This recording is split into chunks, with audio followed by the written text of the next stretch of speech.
10ஆவதுல கூட நான் 2 பாடத்துல ஃபெயில் ஆயிட்டேன். அதுக்கப்புறம் என்ன அப்பா எவ்வளவோ படிக்க சொன்னாரு. எனக்கும் படிப்புக்கு ரொம்ப தூரம்னு சொல்லி நான் தான் முடியாதுன்னு சொல்லிட்டேன். ஆனா என் மனைவி தமிழ்ச்செல்வி அப்படி இல்ல. டாக்டர் படிப்புல சேர்ந்து பரீட்சையில மதிப்பெண் எடுத்து எங்க அப்பாவை பெருமைப்படுத்திருக்காங்க. எடுத்துட்டு வந்ததுல ரொம்ப சந்தோஷம். அதுக்காக இந்த விருது கிடைச்சதுல ரொம்ப பெருமையா இருக்கு. இந்த நேரத்துல ஒரு சில நன்றிகளை நான் உரித்தாகணும்னு ஆசைப்படுறேன்.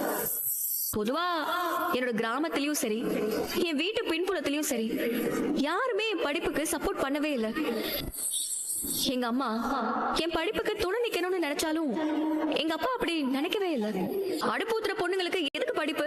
பொண்ணுங்க வயசுக்கு வந்துட்டா அவளை கல்யாணம் பண்ணி கொடுத்து இன்னொரு வீட்டுக்கு அனுப்புறதுதான் பெத்தவங்களோட கடமைன்னு சொல்லி நினைச்சுக்கிட்டு இருக்காங்க.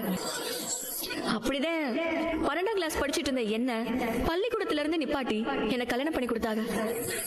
ஆனா அமைச்சர் ராஜாங்கம் ஐயா குடும்பத்துல நான் மருமகளா போனதுக்கு உண்மையிலேயே நான் ரொம்ப கொடுத்து வச்சிருக்கணும். ஒரு சாதாரண பொண்ணாதான் அவங்க வீட்டுக்குள்ள நான் போனேன். இப்ப சொல்றேன், நீ கர்ப்பமா இருக்கன்னா வயித்துல இருக்க புள்ளையா இருக்கிறதுக்கு வாய்ப்பே இல்ல. இதுக்கப்புறம் நீ எனக்கு புருஷனும் கிடையாது, நான் உனக்கு பொண்டாட்டியும் கிடையாது.